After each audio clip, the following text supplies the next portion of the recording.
하나님의 말씀 에베소서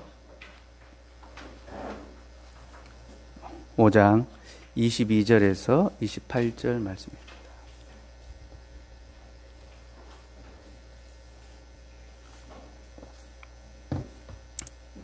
에베소서 5장 22절에서 28절 우리 교독하도록 하겠습니다. 제가 먼저 읽겠습니다. 아내들이여 자기 남편에게 복종하기를 주께 하듯 하라.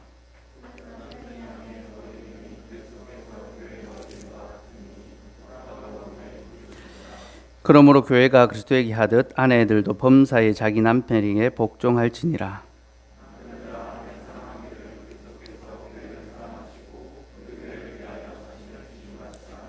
이는 곧 물로 씻어 말씀으로 깨끗하게 하사 거룩하게 하시고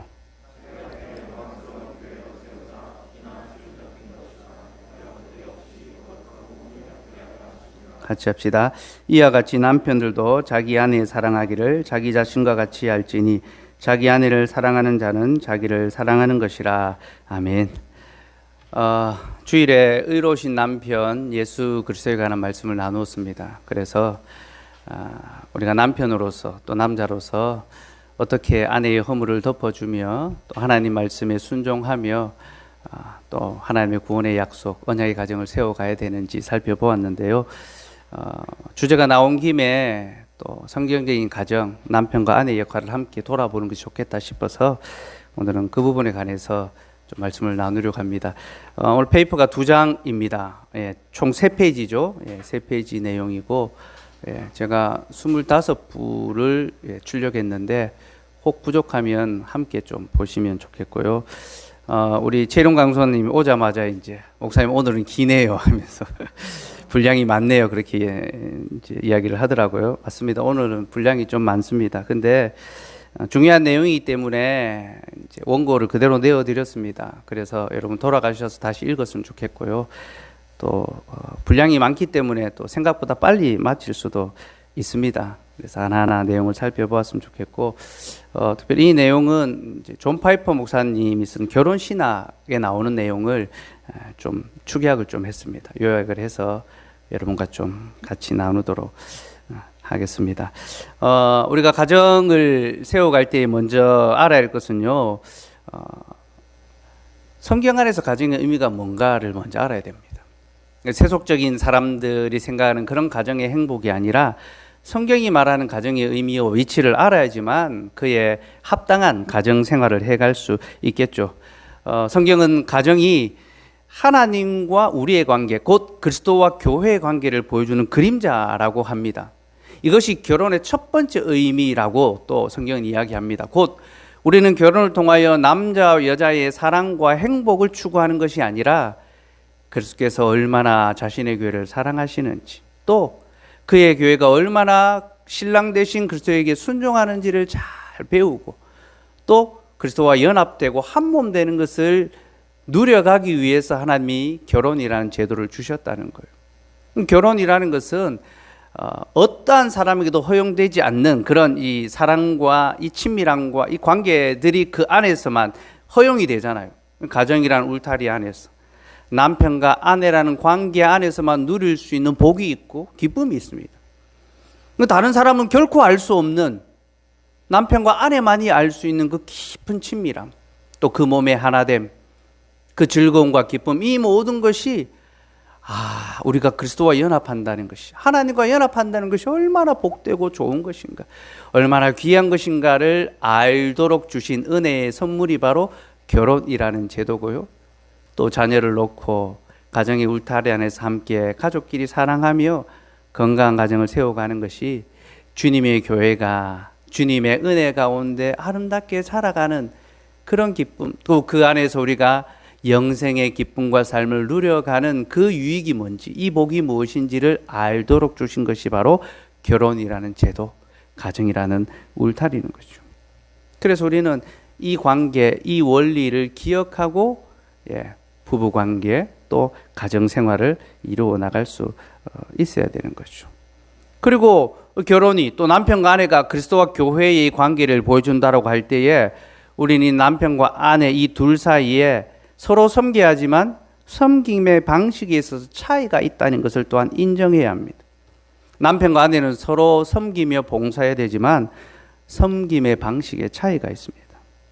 남편은 머리로서의 독특한 역할이 있습니다. 머리로서 해야 되는 역할과 기능이 있습니다.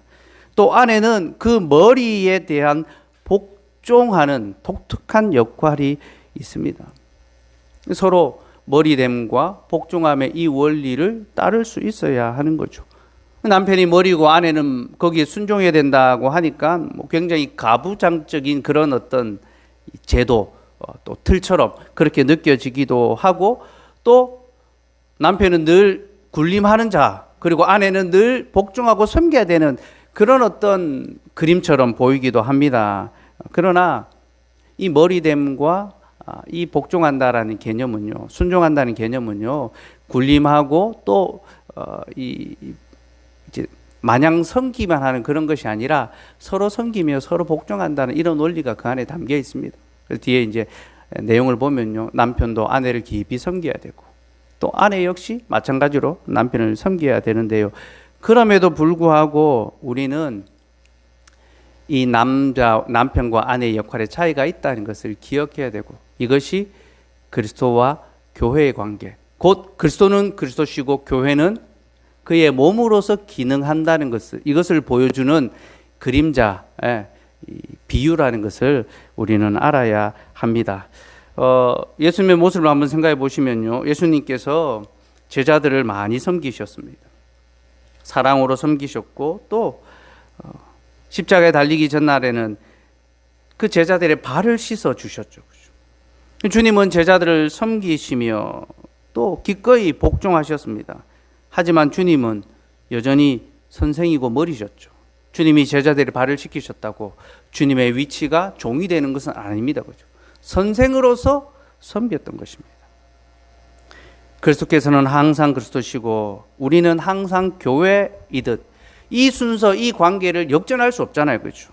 마찬가지로 남편은 그리스도의 모습을 드러내 보여주고 아내는 순종하는 교회의 모습을 보여준다는 겁니다. 그런 측면에서 남편과 아내의 관계를 이해해야 하며 이것은 하나님이 정하신 것이기에 이 질서를 부인할 때, 부정할 때 우리는 이로 말미암아 더 많은 어떤 환멸과 갈등과 아픔, 헤어짐을 겪을 수밖에 없다는 것을 우리는 명심해야 합니다. 이 계명입니다.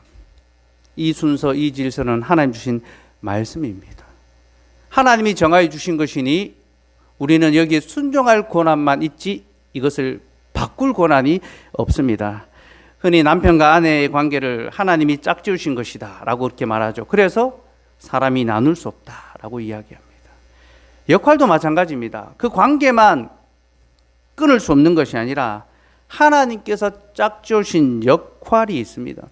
남편은 남편으로서, 아내는 아내로서. 그리고 우리는 그 역할을 바꿀 수가 없습니다. 그럼 이 역할을 바꾸는 것, 뒤집어 엎는 것이 죄라는 사실을 알아야 합니다. 첫 번째 범죄가 무슨 죄입니까? 하나님이 정하신 질서를 뒤집어 엎는 것이 첫 번째 죄였습니다. 뱀이 사람을 유혹했고 사람에게 선악과를 따먹으라고 했죠. 명령했죠. 그죠? 근데 그 뱀은 들짐승이었습니다. 하나님이 지으신 들짐승 중에 뱀이 가장 강교하더라. 그럼 하나님께서 사람을 만드신 다음에 모든 동물을 뭘 하셨습니까? 다스리라 하셨습니다. 들짐승을 다스리라 했습니다. 곧 뱀은 들짐승으로서 사람의 다스림을 받아야 되는데 이 질서가 역전이 됩니다. 뱀이 사람 위에 올라가서 사람에게 말하고 사람에게 명령하고 사람에게 행동을 지시합니다.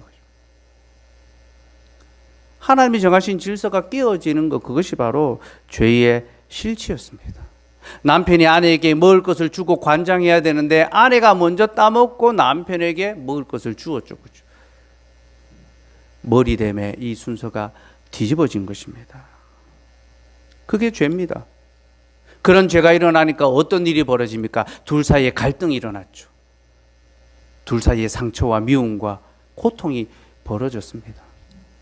우리는 하나님의 질서를 지키는 것이 우리에게 가장 안전한 길이고 우리의 관계를 가장 평안하게 하고 우리를 긴밀하게 화합시킨다라는 것을 알아야 합니다. 여러분, 인간적인 어떤 방법을 통해서 관계를 더 촉진시키고 그 하나됨을 깊이 지킬 수 있을 것 같죠? 그렇지 않습니다, 여러분. 하나님의 말씀을 지키고 따를 때에 우리의 관계는 그 언약 안에서 영속적으로 지켜질 수 있는 겁니다. 어쨌든 죄는 하나님이 정하신 질서가 깨어진 것입니다. 그러니 구속이 무엇일까요? 구원의 삶이 무엇일까요? 그 질서가 회복되는 것입니다. 그러나 여러분, 지금 에베소서 5장에 나오는 이 남편의 머리됨과 아내의 이 순종함은요, 그저 이 결혼에 관한 것만 이야기하는 것이 아니라 하나님의 이 구원의 삶이 무엇인가? 첫 번째 범죄가 이 가정 안에 담아 놓으신 하나님과 그의 백성의 관계를 뒤집어 엎어버리고 그 순서를 완전히 섞어버리고 역전시켜 버렸기 때문에 이제 예수님께서 우리에게 오셔서 우리의 죄를 다 해결하시고 구속해 주셨죠. 그렇게 우리의 삶을 구속해 주셨기 때문에 이제 어떠한 일이 벌어진다는 겁니까? 질서의 회복이 일어난다는 거죠. 곧 남편은 자애로운 머리됨을 드러내는 거죠. 예수 그리스도의 그 자비의 머리 되심을 나타내 보여주고 아내는 교회의 그 순복함의 모습을 보여준다는 겁니다. 그러니 여러분, 우리가 진정으로 구원의 삶, 하나님 안에서 참으로 구속된 영생의 삶을 살아간다면요, 우리는 남편과 아내에 있어서 이 관계의 회복이 구속의 참된 삶이라는 것을 깨닫고 거기에 순종하며 그 말씀의 교훈을 따라 살아갈 수 있게 되는 겁니다. 그리고 이 순서를, 이 질서를 지키는 것이 우리의 타락한 본성을 회복하는 것입니다. 남편은 머리로서 책임을 다하고 아내는 또 그 몸으로서 순복하는 것이 우리 안에 이 타락한 본성, 끊임없이 하나님의 질서를 깨트리고 거스르려고 하는 이 타락한 본성을 다시 회복해가는 구속의 삶을 이루어가는, 우리의 구원을 이루어갈 수 있는 그런 은혜의 삶이라는 것을 우리가 기억해야 할 것입니다. 그리고 우리가 정말로 복음 안에서 구원의 삶이 이 질서가 회복된 것이라는 것을 알 때에 우리는 그 머리됨과 그 순복함을 바르게 사용할 수 있습니다. 곧 머리가 된다는 것은요, 통제하거나 학대하는 그런 권리가 아닙니다. 군림하고 자기 마음대로 하는 그런 가부장적인 것이 아닙니다. 여러분, 우리는요, 복음이 절대로 가부장적인 어떤 그런 교훈을 준다는 그 공격에서 잠잠히 있어서는 안 됩니다. 절대로 그렇지 않습니다. 복음은 오히려 가부장적인 이 관계와 모든 틀을 깨트리고 복음적 관계, 구속적 관계로 다시 회복시키는 것. 그것이 복음의 관계입니다. 복음의 가정입니다. 어쨌든 남편은 머리됨을 통하여 통제하고 학대하는 것이 아니라 자신의 아내와 가족을 이끌고 보호하는 역할을 합니다. 여러분, 머리가 하는 역할이 뭡니까? 머리는 몸을 보호하죠. 그죠? 머리의 기능을 생각해 보면 남편의 머리 된다는 게 뭔지 잘 이해가 됩니다. 머리는 몸을 보호합니다. 몸을 지킵니다. 또 몸에게 필요한 것을 공급하죠. 그죠? 양분과 좋은 것들을 먹을 수 있도록 머리가 명령을 내려서 몸이 순복할 때에 그 몸 전체가 건강해지지 않습니까? 그죠? 머리는 그렇게 보호하고 공급하고 지키는 그런 역할을 하고요. 또 순종한다라는 것은, 아내들의 이 순종한다는 것은요, 비굴하게 순종하고 할 수 없어서 억지로 하는 그런 순종이 아닙니다. 우리 주님께서는요, 아내들이 자유롭고 자발적이고 즐겁고 순수하고 또 확신 있게 순종하고 복종하기를 바라십니다. 기쁨으로. 그럼 머리가 명령을 내리는데 손과 발이 내가 진짜 저 명령 안 듣고 싶은데 내가 어찌할 수 없어 한다, 그렇게 안 하잖아요. 그죠? 기꺼이 그것이 나를 위한 것이기 때문에 손과 발이 움직여서 몸을 지키고 일을 하는 것처럼 자발적으로 기쁨으로 순복하게 되는 거죠. 그리스도의 머리 되심을 기억할 때에 남편들은 머리됨을 악용하는 것을 막을 수 있습니다. 함부로 사용하지 않고, 또 교회에 이 복종을 수행할 때에 아내들은 복종이 비하되는 것, 더 낮은 자리에서 섬기는 그런 것이 아니라는 것을 우리는 알게 됩니다. 두 번째로 성경적인 남편의 역할이 뭔지를 한번 봅시다. 이 부분 간단하게 좀 넘어갈게요. 주일에도 남편에 대해서만 너무 많이 말했기 때문에 남편은 보호와 공급하는 역할을 합니다. 그래서 이를 위하여 자기 자신을 주어야 합니다. 그리스도께서 자기의 전부를 주셨기 때문에 남편은 아내에게 자기의 전부를 줄 수 있어야 합니다. 그가 해야 하는 것은 첫째는 공급하는 것이고 둘째는 보호하는 것인데 이것은 영적인 것과 육적인 것 모두에게 해당됩니다. 곧 남편은 영적인 양식을 공급해야 되고 육적인 양식을 공급해야 되며 또한 영적인 삶을 보호해야 되고 육적인 삶을 보호하고 지켜야 합니다. 영적인 양식을 공급하는 것이 무엇입니까? 가족들에게 하나님의 말씀을 공급하고 가르치고 지도해야 하는 거죠. 하나님의 말씀이 어떠한지를 가르쳐야 합니다. 그리고 그 말씀으로 설명하고 설득하고 지도할 수 있어야 합니다. 그럼 남편들이 이렇게 하려면요, 자신이 먼저 영의 양식으로 배불러야 합니다. 아내가 말씀에 더 지혜가 있고 더 말씀에 사모함이 있다면요, 남편의 역할을 할 수가 없습니다. 머리가 몸보다 못한데 어떻게 머리 역할을 할 수가 있겠습니까? 그러니 여기 우리 남편들과 또 우리 남편들 남자들께서는 하나님의 말씀에 대한 간절한 사모함이 있기를 바랍니다. 자신의 아내보다 더 많이 말씀을 보고 듣고 그 말씀을 알아가기를 힘쓰고 소원해야 됩니다. 이미 결혼한 사람들은 물릴 수 없다 했잖아요. 아직 결혼 안 한 사람들 교제하는 형제를 보고 성경을 그렇게 많이 알리는 것 같다. 가만히 끊고자. 네. 가만히 끊고자 끊으시면 됩니다. 그렇게 해서 결혼하면요, 더 고통과 눈물과 평생이 괴로워집니다. 여러분 진짜입니다. 그가 얼마나 하나님의 말씀, 내 말을 듣는 것보다 하나님의 말씀을 사모하고 그 말씀을 배우는 자리를 떠나지 않으려고 애쓰는가. 이 남자의 자격입니다.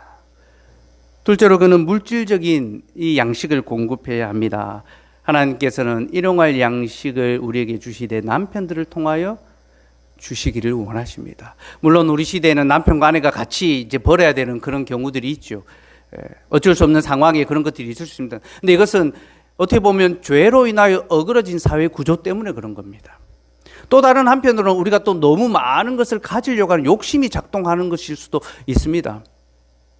어쨌든 건강한 사회는요, 가족 중에 남편이 일했을 때 충분히 가정을 먹여 살 수 있는 그런 구조와 사회가 되는 것이 필요합니다.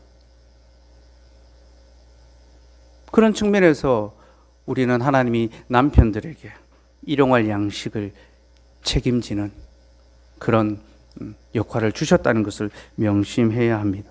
남편은 가정의 생계를 위하여 자신이 먼저 앞장서서 책임을 감당하고 또 그 일을 위하여 마음이 간절히 타올라야 합니다. 이런 측면에서 생업을 갖고 또 일을 하는 것이 남편 때문에 좋은 자격이 될 수 있겠죠. 이것은 세상 사람들이 말하는 취업해야 결혼하지 이런 것과는 다른 것입니다. 여러분, 취업 다음에 결혼하는 그런 것이 아니라 하나님이 남편에게 주신 그 사명을 잘 감당하기 위하여 가정을 돌아보기 위하여 직장을 구하고 생업을 얻고 그리고 남편의 역할을 하는 거예요. 우리 형진 형제가 오늘 아버지 집에 간다고 설교대에 못 왔는데 시험에 합격했다고 이제 결혼할 수 있는 것처럼 아주 들떠 있더라고요. 우리 혜빈 자매가 잘 보고 나보다 성경을 더 많이 읽는지 잘 살펴보고 시험은 합격했기 때문에 이제 일용할 양식은 공급할지 몰라도 영의 양식을 공급할 수 있는 자격이 또 있어야 됩니다. 세 번째는 영적인 보호를 감당을 해야 되죠. 가정은 늘 위험에 노출되어 있습니다. 여러 공격들이 우리 시대에는 가정을 막 흔들고 위협합니다. 안전한 울타리지만 그 안전한 울타리를 깨트리는 많은 도전들이 있죠. 특별히 영적인 측면에 있어서 많은 도전들이 있습니다. 우리 가족들이 늘 세상 가운데 죄의 유혹 가운데 살아가잖아요. 그래서 남편들은 기도해야 됩니다. 여러분, 성경에서 기도는 언제나 남편들에게 먼저 요구된다는 것. 남편들에게 먼저 기도하라고 이야기합니다. 그러니까 우리는 기도는 마치 좀 여자들의 역할, 어머니의 역할, 여성들이 주로 그 마음의 어떤 소원을 아뢰는 그런 기도라고 생각하는데요. 그렇지 않습니다. 성경에서 기도는요, 언제나 먼저 남자들에게 요구됩니다. 특별히 남편들이 기도해야 되고, 그 기도가 막히지 않도록 자기 아내를 잘 돌아보아야 됩니다. 아내와 갈등이 있으면 기도가 막히는 거예요. 그래서 기도하는 남자를 만나야 됩니다, 여러분. 어떤 일이 있을 때 먼저 기도하자. 어떤 방법을 찾아 나가고 이렇게 하면 되겠다라고 그저 자신에게 위로 주는 그런 사람만이 아니라 하나님 앞에 기도하고 엎드릴 수 있는 사람, 그 사람이 남편으로서의 자격이 있는 것입니다. 남편은 매일같이 가족을 위하여 이렇게 기도해야 됩니다. 하나님, 우리 가족이 시험에 들지 않게 하시고 다만 악에서 구하여 주옵소서. 사탄과 세상과 이 정욕에 대항하여 자신의 가족을 지킬 수 있도록 기도로 씨름해야 합니다. 야곱이 약복강을 건너면서 자신의 모든 가족을 먼저 떠나보내고 그가 뭐합니까? 기도했습니다. 가족을 지킬 수 있도록 기도했고 하나님께서 그 기도를 들어주셨죠. 근데 그 기도의 대가가 있었습니다. 환도뼈가 위골되는 겁니다. 우리 남자들이 많이 기도하러 오시면 좋겠습니다. 때로 가정에 문제가 있으면 여기 와서 밤이 맞도록 좀 기도도 하고 좀 그랬으면 좋겠어요. 여러분, 그런 남편을 두는 아내와 아버지를 둔 가정은 참으로 복되죠. 우리가 그런 남편, 아버지가 되어야 됩니다. 또 머리됨의 역할은요, 용서하는 것에 있습니다. 제가 주일에도 말씀드렸죠. 의로운 남편 요셉이 자기 아내의 허물을 덮어주려고 했다. 용서하려고 했다. 여러분, 용서는요, 더 큰 자가 하는 것입니다. 더 강한 자가 할 수 있는 것이 용서입니다. 그러므로 남편은 분을 품지 말고 먼저 나서서 화해할 수 있도록 해야 합니다. 주님은 자비와 용서를 베풀어 주심으로 자신이 머리라는 것을 우리에게 보여주셨습니다. 내가 너희를 용서하노라. 그는 우리의 머리십니다. 그러므로 갈등과 다툼이 벌어졌을 때 미안해요, 이야기 좀 할 수 있을까요? 당신과 화해하고 싶어요 라고 먼저 말하시기 바랍니다. 이것이 머리됨의 모습이며 아내가 잘못했기 때문에 아내가 먼저 미안하다고 말해야 한다고 생각하는 것만큼 딱하고 불행하기 짝이 없는 것은 없습니다. 그런 남자는 일찌감치 손절해야 됩니다. 야, 이번에 네가 잘못했으니까 네가 먼저 용서해야지 하면서 사과할 때까지 풀리지 않는 남자가 있다면요, 그냥 잘 가시도록 내어버려 두면 됩니다. 갈 길을 가도록. 여러분, 남편은 먼저 용서하고 화해할 수 있습니다. 그러므로 머리 되는 것은 쉬운 일이 아닙니다. 이 일은요, 참 힘들고 많은 겸손, 십자가에 달려 죽기까지 순종하시고 겸손하게 섬기신 예수 그리스도를 본받을 때만 행할 수 있는 거죠. 또한 남편은 물리적인 보호도 제공해야 합니다. 하나님께서 남자들에게 물리적으로 더 강한 힘을 주신 것은요, 그 힘을 아내를 위하여 사용하게 하기 위해서입니다. 무릇 아내를 전쟁터에 내보내는 남편에게는 화가 있을 것이다. 자기 아내를 보호하고 자기 가족을 지켜줘야 되는 거죠. 제가 이 내용을 쭉 하면서 오늘 참 내 무덤을 파고 있다, 이런 생각이 구구절절히 듭니다. 무덤을 파고 나와야 되겠죠, 그죠? 남편의 역할, 남자의 역할을 감당할 수 있어야 합니다. 이런 남편이 자기 아내를 후회하지 않게 합니다. 아담과 하와가 죄를 범하였을 때 하나님께서는 그들 중에 먼저 누가 죄를 지었는지 묻지 않으셨습니다. 야, 누가 먼저 따먹었어? 누가 먼저 그 말 들었어? 우리는 늘 먼저 누가 범죄한지 따집니다. 그죠? 하나님 주신 저 여자가 저한테 줘가지고요, 제가 따먹었는데요. 뱀이 저한테 먹으라 해가지고 따먹었는데요. 우리는 늘 순서를 따집니다. 하나님, 제가 먼저 잘못했는데요. 저는 책임 없는데요. 저쪽이 과실이 더 큰데요. 그러나 우리 하나님 그렇게 묻지 않으셨습니다. 아담아, 네가 어디 있느냐? 아담을 향하여 물으셨습니다. 여러분, 이것은 오늘날 가정을 향하여 물으시는 말씀이기도 합니다. 남편아, 아버지야, 내가 어디 있느냐? 아내와 자녀들에게 문제가 있어서 주님이 우리를 찾아오실 때 주님은 먼저 그 집의 가장이 누구신지를 물으십니다.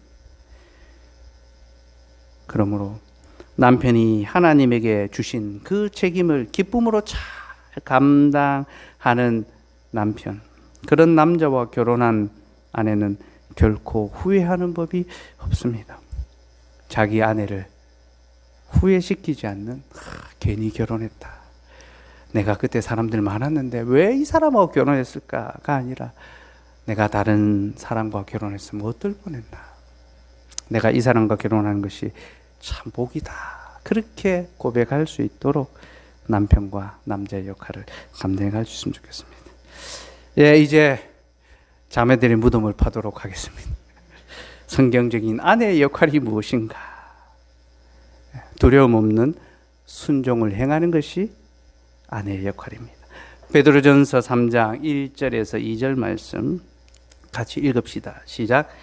아내들아, 이와 같이 자기 남편에게 순종하라. 이는 혹 말씀을 순종하지 않는 자라도 말로 말미암지 않고 그 아내의 행실로 말미암아 구원을 받게 하려 함이니 너희의 두려워하며 정결한 행실을 봄이라. 자, 베드로 사도는 베드로전서에서 우리가 주를 위하여 인간의 모든 제도에 순복해야 한다라고 그렇게 권면합니다. 그러니까 우리가 인간, 하나님 주신 인간의 모든 제도에 순복해야 하는데 이것은 곧 주님을 위하여 하는 것이다 라고 말합니다. 그래서 먼저 교회 안에 있는 사원들에게 너희는 두려워함으로 그렇게 복종하고, 또 선하고 관용하는 주인들이나 까다로운 주인들 모두에게 순종하라. 세상에서 주인들, 우리 위에 있는 자들, 우리에게 잘해주든지 우리에게 까다롭게 하든지 그들에게 순복해야 한다라고 말했습니다. 그리고 아내들에게 남편들을 향하여 순종하라라고 명령합니다. 명령령을 쓰고 있습니다. 선택이 아닙니다. 순종하면 좋겠다라는 제안이 아닙니다. 순종하라라고 명령하고 있습니다. 그리고 교회 전체를 향하여 서로 동정하며 사랑하며 불쌍히 여기며 겸손하고 악을 악으로 갚지 말라라고 그렇게 권면합니다. 여러분, 이와 같이 순종은요, 아내들에게만 주어지는 것이 아니라 그리스도인 모두에게 주어진 계명입니다. 기독교인이라면 무릇 순종하는 법을 배워야 합니다. 그리고 하나님의 말씀을 따라 우리는 남편들에게 순복할 수 있어야 합니다. 여러분, 이러한 교훈은 우리 시대에 많은 도전을 받습니다. 왜냐하면 우리 시대는 남자와 여자의 역할에 대해서 새롭게 재설정되는 시대, 그리고 어떤 이런 역할의 구별과 차이를 두는 것을 굉장히 아주 불평등, 인권을 침해하는 것으로 여기는 그런 시대이기 때문입니다. 우리 시대는 남편의 머리됨과 아내의 순종을 아주 멸시합니다. 무시합니다. 너희는 아직도 그런 옛시대의 그런 가부장적인, 그런 유교적인 생활을 벗어나지 못하고 있느냐? 그것이 너희가 말하는 복음이냐? 얼마나 조롱하고 비난하고 있는지 모릅니다. 그러나 여러분, 이 머리됨과 순종은요, 말씀의 교훈이며 하나님이 정하신 복된 진리입니다. 하나님은 이 질서를 통하여 우리의 삶을 더욱 안전하며 평안하며 더욱 연합하게 합니다. 여러분, 이 남자와 여자들의 이 관계를 새롭게 설정하고 평등하게 하자니까 갈등이 더 많이 유발되는 그런 것도 또 있는 것 같아요.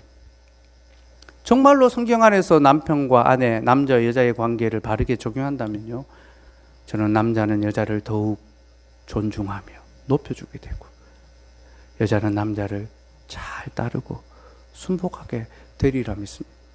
서로 원수됨이 사라지고 진정한 연합, 하나됨을 이룰 수 있는 거죠. 그리고 앞에서도 말씀드렸지만 이것은 구원의 진리입니다. 타락한 죄의 본성을 깨트리고 회복하는 그런 것입니다.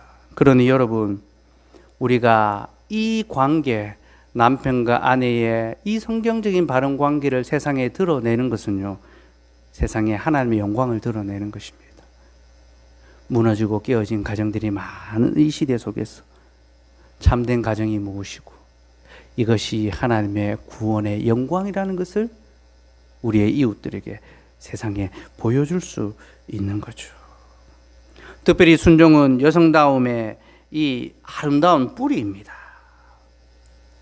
여성의 아름다움이 무엇인가? 순복하는 것에 있습니다. 베드로전서 3장 5절 말씀 같이 읽읍시다. 시작. 전에 하나님께 소망을 두었던 거룩한 부녀들도 이와 같이 자기 남편에서 순종함으로 자기를 단장하였나니. 그러니까 아내들의 단장함이 무엇입니까? 좋은 장신구와 화장과 멋진 옷으로 자기를 단장하는 것이 아니라 순복함으로, 순종함으로 자기를 단장하는 것이다 라고 합니다. 여러분, 참된 그리스도인 여인은요, 남편에 대한 순복을 통하여 자기를 아름답게 가꿉니다. 또 그리스도인 여성은 남편감을 얻는 것에만 소망을 두지 않습니다. 언제 결혼하나? 누구를 좀 만날까? 나는 혼자서 외로운데. 남편감을 찾는 것에만 소망을 두지 않습니다. 자기의 어떤 외모나 지성, 또 자기의 능력에 소망을 두지도 않습니다. 그는 하나님의 약속에 자신의 소망을 두며, 성경은 이런 여성들이야말로 능력과 존귀로 옷을 삼고 후일에 웃을 것이다 라고 말합니다. 하나님의 약속에 자기의 소망을 두고 있는 자들, 이런 자들이 능력과 존귀로 옷을 입게 되고 후일에 웃게 되는 겁니다. 지금은 다른 사람들, 더 잘 나가는 남편 잘 만나서 큰 소리 치며 살아가는 그런 아내들, 여자들이 있을지 몰라도, 여자들은 또 입은 옷으로 이 신분이 막 드러나잖아요. 그죠? 누가 더 좋은 옷을 입었는가? 그것으로 마치 자신의 가치가 결정나는 것처럼 느껴지지만, 성경은 하나님의 약속에 소망을 둔 자가 능력과 존귀로 옷을 삼고 후일에 웃을 것이다 라고 말합니다. 그리스도인 여성은 앞날을 어둡게 만드는 인생의 문제와 고통과 장애물에서 시선을 돌려 자기의 뜻에 따라야 하늘과 땅을 다스리시는 하나님의 주권적 능력과 사랑에 관심을 집중합니다. 여러분, 여자분들은요, 좀 걱정을 많이 하죠. 그렇죠? 작은 것 하나에도 많이 염려하고 또 고민하고 근심합니다. 그렇죠? 그래서 베드로 사도는 아내들이 더 약한 그릇이기 때문에 남편들이 그들을 돌아보아야 한다. 걱정과 염려에서 놓일 수 있도록 해줘야 한다라고 그렇게 말하는데요. 우리를 두렵게 하고 우리의 삶을 자꾸만 어둡게 만드는 그런 문제들, 거기에 천착하여 마음이 낙담되는 것이 아니라 하늘과 땅을 다스리시는 하나님께, 그 하나님의 주권적 능력에 우리의 마음을 집중하고 그 안에서 위로를 얻어야 하는 거죠. 그렇게 하나님께 마음의 소망을 둔 사람은요, 말씀을 통하여 하나님을 알아가고 하나님의 주권이 얼마나 놀라운지 그는 깨닫고, 또 하나님께서 무슨 일이 있어도 나와 함께 하시며 나를 도우시고 나에게 힘 주실 것이라는 그 약속을 굳게 붙듭니다. 그리고 그렇게 하나님의 약속에 깊이 뿌리를 내린 여인들은요, 어려움이 와도 흔들리지 않습니다. 요동치 않습니다. 이것이 그리스도인 여성의 아름다움입니다. 환난과 어려움을 당하여도 흔들리지 않는 평강과 그 깊은 평안의 뿌리 내림을 내려가는 아내들, 또 여인들이 되면 좋겠습니다. 또한 하나님의 약속에 깊이 뿌리 내릴 때 여자들은 담대함을 가질 수 있습니다. 두려움을 내어쫓고. 베드로전서 3장 6절 같이 읽읍시다. 시작. 너희는 선을 행하고 아무 두려운 일에도 놀라지 아니하며 그의 딸이 된 것이니라. 여러분, 그리스도인 여성은요, 앞날을 두려워하지 않습니다. 그는 후일에 웃습니다. 자신이 웃게 될 것을 굳게 믿습니다. 이게 하나님의 딸들이 된 것입니다. 믿음의 딸들은요, 자기의 마음속에 생겨나는 근심과 싸웁니다. 근심에 사로잡혀서 그 근심에 계속 끌려가고 꼬리에 꼬리를 무는 염려와 근심과 걱정에 자기를 잃어버리는 것이 아니라 근심의 문제, 어려운 문제가 생길 때 맞서 싸웁니다. 두려움과 전쟁을 벌이고 하나님의 약속들을 믿고 하나님의 약속을 소망하고 바람으로 그 두려움들을 물리칩니다. 여러분, 이런 믿음의 약속이 있어야 됩니다.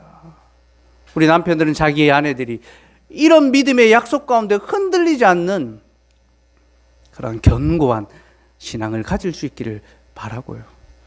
혹 또 교제하는 분들 중에 이 자매가 뭐 작은 일 하나도 픽픽 넘어지고 하나님의 약속은 깡그리 잊어버리고 끊임없이 자기의 현실의 문제에 막 천착해 들어간다. 가만히 끊고 자시면 됩니다. 평생을 정말 염려와 걱정에서 벗어나지 못한 여러분, 너무 많은 것으로 염려하지 맙시다. 우리의 영혼을 믿으신 하나님, 창조주 하나님께 의탁해 드리고 하나님께 우리의 소망을 둠으로 모든 두려움을 이겨내면 좋겠고요. 대상같이 굳건한 믿음을 가진 여인들로, 아내들로 그렇게 서면 좋겠습니다. 마지막으로 어떻게 순종해야 되는지 한번 봅시다. 구체적으로 아내들이 남편에게 순종한다고 할 때 그 순종의 의미가 무엇인가? 이는 곧 남편들의 결정이 보다 지혜롭고 성경적이 되도록 하는 것. 그러니까 남편들이 성경적으로 결정하고 또 살아갈 수 있도록 돕는 것이 순종입니다. 그래서요, 순종은 남편이 말하는 모든 것에 동의한다는 것을 의미하지 않습니다.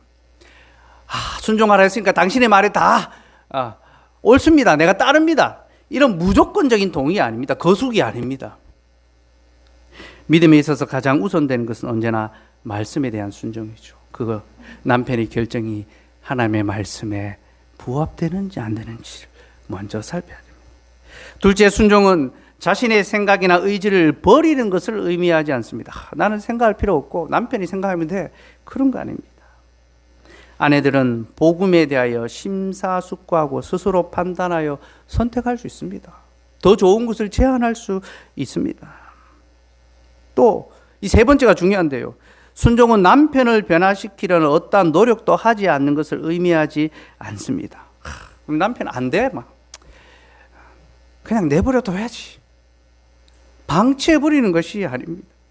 남편이 변할 수 있도록 힘쓰고 돕고 노력하는 것입니다. 자기 남편이 변할 수 있도록 적극적으로 애쓰고 기도하고 수고하는 것, 내가 선택했으니 내가 책임져야 되는 거죠. 내 남편이, 교제하는 형제가 더욱더 거룩하게 변할 수 있도록 애쓰고 노력해야 합니다. 고린도전서 7장 14절 말씀 같이 한번 읽어볼까요? 시작. 믿지 아니하는 남편이 아내로 말미암아 거룩하게 되고 믿지 아니하는 아내가 남편으로 말미암아 거룩하게 되나니 그렇지 아니하면 너희 자녀도 깨끗하지 못하리라. 그러나 이제 거룩하니라. 하나님께서 남편과 아내를 통하여 무엇하기를 원하십니까? 서로 거룩한 영향을 미쳐서 변화될 수 있도록. 여러분, 강한 자가 약한 자를 이끌어 가야 됩니다. 때로는 남편보다 아내가 더 강하고 더 탁월한 그런 경우가 있을 수 있습니다.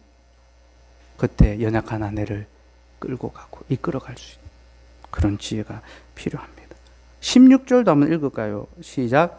아내 된 자여 내가 남편을 구원하는지 어찌할 수 있으며 남편 된 자여 내가 내 아내를 구원하는지 어찌할 수 있으리요. 여러분, 복음 안에서의 남편과 아내의 관계는요, 상호 협력적입니다. 서로의 구원을 위하여 함께 힘쓰고 수고하고 이 일에 한마음이 되는 것. 여러분 여기 무슨 차별이 있고 무슨 어떤 우열이 있습니까? 그죠? 역할의 구별만 있을 뿐이지 우열이 있는 것이 절대로 아닙니다, 여러분.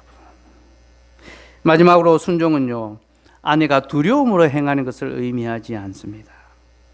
순종은 자발적인 것이지 강요에 의한 것이 아닙니다. 그리스도인 여성은 진정으로 자유한 자이기 때문에 그는 자발적으로 순종합니다. 갈라디아서 5장 13절 읽읍시다. 시작. 형제들아 너희가 자유를 위하여 부르심을 입었으나 그러나 그 자유로 육체의 기회를 삼지 말고 오직 사랑으로 서로 종노릇하라. 여러분 종으로 섬기는 것은요 비참하고 비굴한 거죠. 그러나 주인인데 자유자인데 섬긴다. 이것은 대단히 높은 차원의 섬김입니다. 이거는 섬김을 받는 자보다 섬기는 자가 더 큽니다. 그죠? 우리 주님이 말씀하셨죠. 내가 선생으로서 너희를 섬겼고 그래서 내가 가장 크지 않느냐. 섬기는 자가 크다. 그러니 여러분 아내들이 자유자로서 남편을 섬기고 순복한다면 여러분들이 더 큰 자입니다. 더 복되고 영광스러운 그런 자입니다. 하나님께서 예수 그리스도를 통하여 우리의 모든 죄의 사슬을 끌어주시고 우리에게 참된 자유를 주셨죠. 이제 우리는 누구도 종노릇하지 않습니다. 그러나 우리는 이 자유를 가지고 방종하지 않고 기꺼이 서로에게 사랑으로 종노릇합니다. 남편은 아내에게 자기의 생명을 주기까지 사랑하고 헌신하고 아내는 교회가 그리스도에게 복종하는 것처럼 순종하고 순복합니다. 여러분 이것이 하나님께서 주신 귀한 질서 복음의 교훈이며 이 복음의 교훈은 우리에게 최상의 길입니다. 최선의 선입니다. 여러분 결혼 생활을 유지하는 것의 핵심은요 사랑을 지키는 것이 아니라 언약을 지키는 것입니다. 하나님의 약속을 지킬 때에 우리는 결혼 생활도 지킬 수가 있습니다. 머리됨과 복종의 역할은 대단히 중요합니다. 이 질서는 그리스도의 사랑을 보여주며 이 질서는 교회의 섬김을 우리에게 보여줍니다. 우리는 이 질서 안에서 참된 복과 기쁨과 영생을 누리게 됩니다. 아, 이것이 가장 좋은 제도구나. 이것이 우리의 죄악된 본성을 깨트리는 구속의 은혜구나. 이것을 깨달았습니다. 그리고 여러분 무엇보다도 예수 그리스도께서 이 질서의 회복과 유지를 위하여 돌아가셨습니다.